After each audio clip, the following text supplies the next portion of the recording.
The Senate Intelligence Committee released a summary of the 6,000-page torture investigation report today, and some of the findings are quite damning. To put it very simply, it's worse than we thought. We knew that it was bad, but when you dive into all the details, how we did the torture is worse than we thought. So let me run through some very important pieces of information and give you an idea of the scope of the problem. So first of all, not everyone approved of the torture policy. This is one little piece of somewhat good news that we can take away from the situation. They say, quote, internally, CIA officers regularly called into question the effectiveness of the CIA's interrogation techniques, noting how the techniques failed to elicit detainee cooperation or produce accurate intelligence. So, let's establish that right off the bat, that this wasn't a situation where every single person at the CIA is twisting their evil mustache like, whoa, we all hate humanity and hate logic and hate basic human rights. No, there were some people in the CIA who were like, I'm really not comfortable with this, and I don't think it's effective, and we shouldn't be doing it. So the second thing, waterboarding, this is probably not surprising, but waterboarding caused physical harm. There were some conservatives who gave us the talking point back when this debate was fresh. They would say, no, waterboarding does not actually do physical harm. It just simulates this thing, but you're not really harmed, and that's why it's okay to do it. So we should be able to do it. And they pretended like it's not torture, it's enhanced interrogation, the nice Orwellian term they came up with. And I love how when the Japanese do it to our guys, we literally put them to death. And said, no, it's torture, of course. But when we do it to other people, it's no longer torture. Since it's us who are doing it, we're the good guys. It's enhanced interrogation.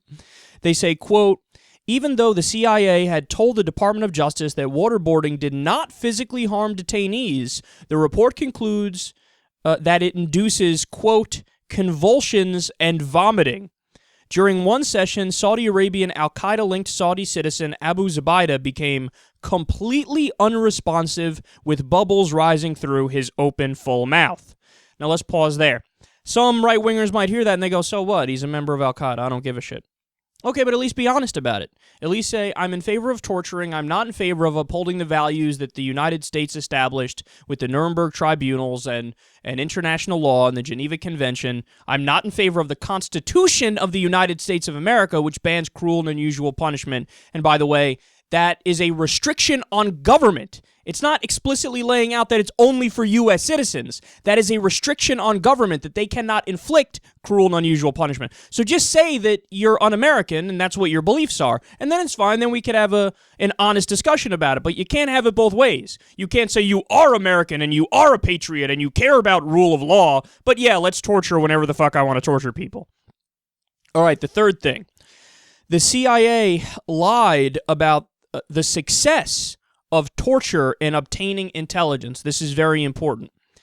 Quote, and they lied about multiple things. CIA representations were inaccurate and contradicted by the CIA's own records. The CIA's internal review also identified numerous inaccuracies in the CIA's effectiveness representations, including representations to the president.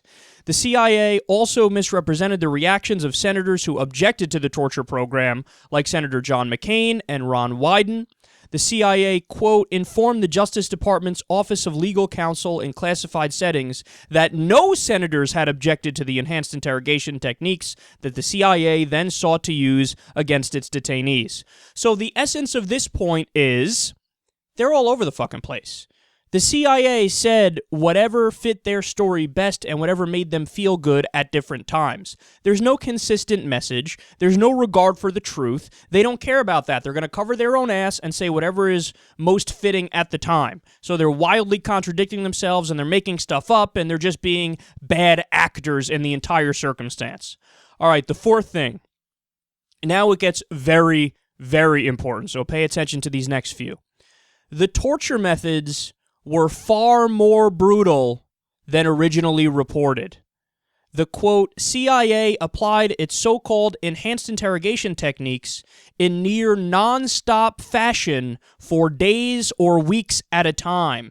Detainees were forced to stay awake for up to 180 hours while, quote, standing or in painful stress positions, at times with their hands shackled above their heads. Some were kept in a dungeon that was completely dark and were constantly shackled in isolated cells with loud noise or music and only a bucket to use for human waste. At least one detainee was told he could only leave CIA custody in a coffin-shaped box. The government also rectally force-fed detainees. This is the first time we heard about this. Rectal force feeding, which is something that, in all seriousness, I didn't even know was possible. They would rectally force feed them. Get this, they broke their feet and their legs. They would break the bones and then make them stand up for extended periods of time. Oh, goodness. They also gave them hypothermia.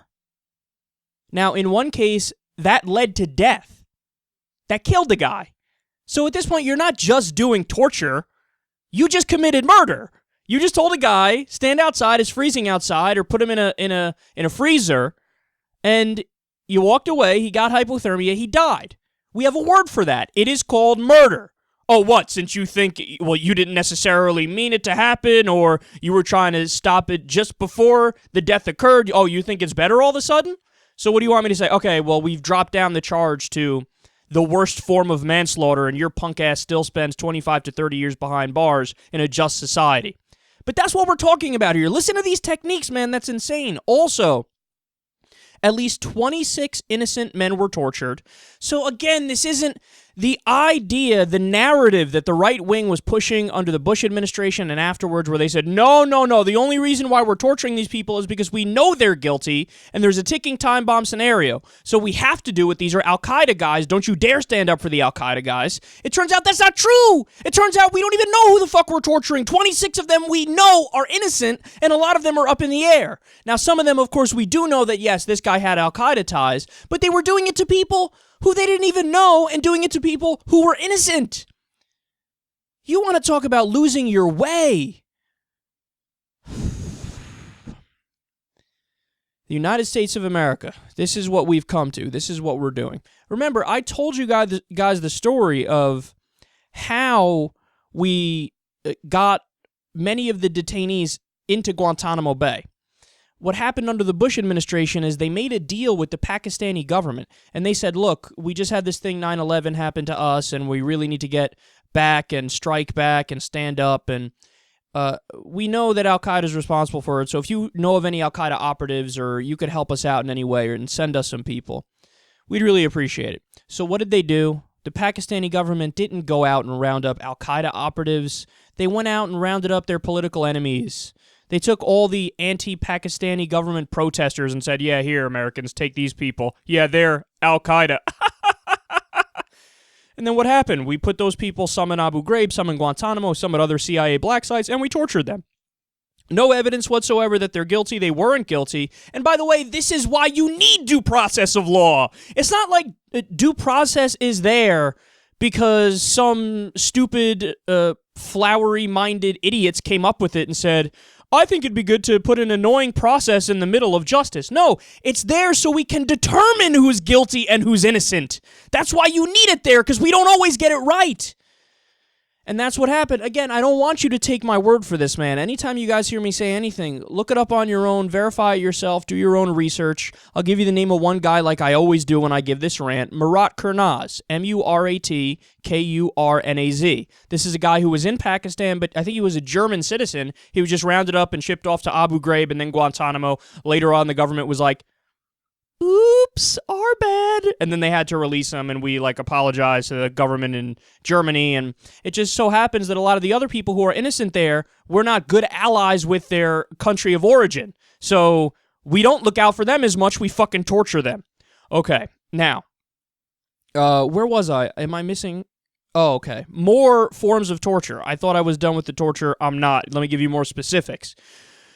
They also did mock burials, the use of insects in torture. They don't go into detail, but I'm very curious as to what they did there, and that sounds insane and very dark. And also, they even did Russian roulette a time or two. Is anybody going to sit there and argue that this is legal? Is anybody going to sit there and argue this is totally constitutional? This is totally within the parameters of the Nuremberg Tribunal and international law and the Geneva Conventions? It's simply not. I mean, imagine if Iran, a report was released and we learned that Iran acted like this. We would invade by Tuesday. Are you kidding me? And they even tortured their own informants by accident. So not only are we barbaric savages, we're also idiots. We also are incompetent. We're like, I don't know, torture the guy. He looks like he's an Arab or something, so just torture him. And they were like, I work for you, dipshit. What are you doing? And they would get tortured anyway. Now, I saved the most important part for last. Torture didn't stop a single terrorist attack. Quote, at no time did the CIA's coercive interrogation techniques lead to the collection of imminent threat intelligence, such as the hypothetical ticking time bomb information that many believe was the justification for the use of these techniques. So in other words, the world we live in is not a fucking movie. It's not an episode of Homeland or 24 or whatever the fuck those ridiculous television shows are. This isn't a Steven Seagal movie. Chuck Norris doesn't fucking bust down the door with his goofy-ass hat on and wrestle a bear in front of us. We live in the real world. The real world where your actions have consequences. And here's the most important part. We totally lost our value system. We totally lost that thing which made us great. The idea that we are a nation of laws, not a nation of men. The idea that the Constitution is inarguable, that it's concrete, that you don't chip away at it when it's fucking convenient to do so. We totally got rid of that. And now we have the arrogance to lecture the rest of the world about the type of governments they should set up and how they should act, which is what we do on a daily basis. I mean, we have 900 military bases around the world. We invade places like it's nothing at the drop of a fucking hat. We're like, okay, yeah, go there, go there, go there. Do more drone strikes in Pakistan and Yemen and Somalia. This reminded me of a poll that we covered on the show probably about a year ago. Addicting Info had the article, but the poll was done, I think, by CNN and ORC, but don't quote me on that. It might have been somebody else, where they asked a variety of people, a plethora of people, thousands of people from all around the world, who is the biggest threat to world peace? You know who came in number one by a landslide? The U.S.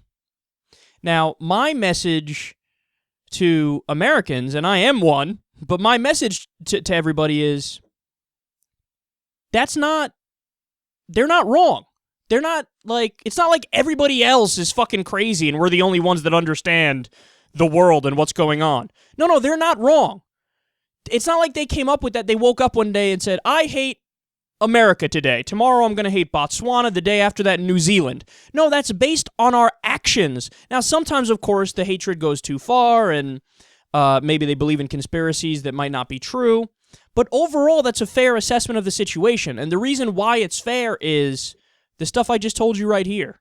When we have 900 military bases around the world, when we're fighting in Syria and Iraq and Afghanistan and doing drone strikes in Pakistan, Yemen, and Somalia, and we still have CIA black sites, by the way, and Guantanamo Bay is still open, and we're restricting rights at home, and we're torturing people in the worst, most disgusting ways. When we do that, we've made it impossible for us to even pretend like we should be the world policeman and we should uphold morality in the world, because in fact what we're doing is the exact opposite. What I want to do, and I hope what you guys want to do, is bring America back to greatness. These things, these values that we say we believe in, I want to actually act in accordance with those beliefs. I know, a crazy idea, but so take the idea of war.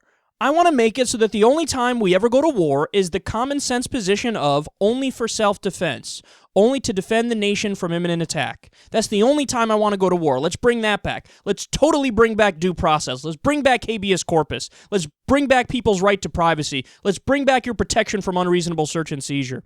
Let's bring back your Eighth Amendment protection from cruel and unusual punishment. Let's completely stop torturing. Let's end extrajudicial systems because they're ridiculous and totally counter to American law and international law. So enough of this. We're going to say one thing and act another way, and then when people get mad at us, we're going to say, sit down and shut up. Enough of that. Let's actually act like the greatest country in the world and not just say that we are when we're acting counter to it.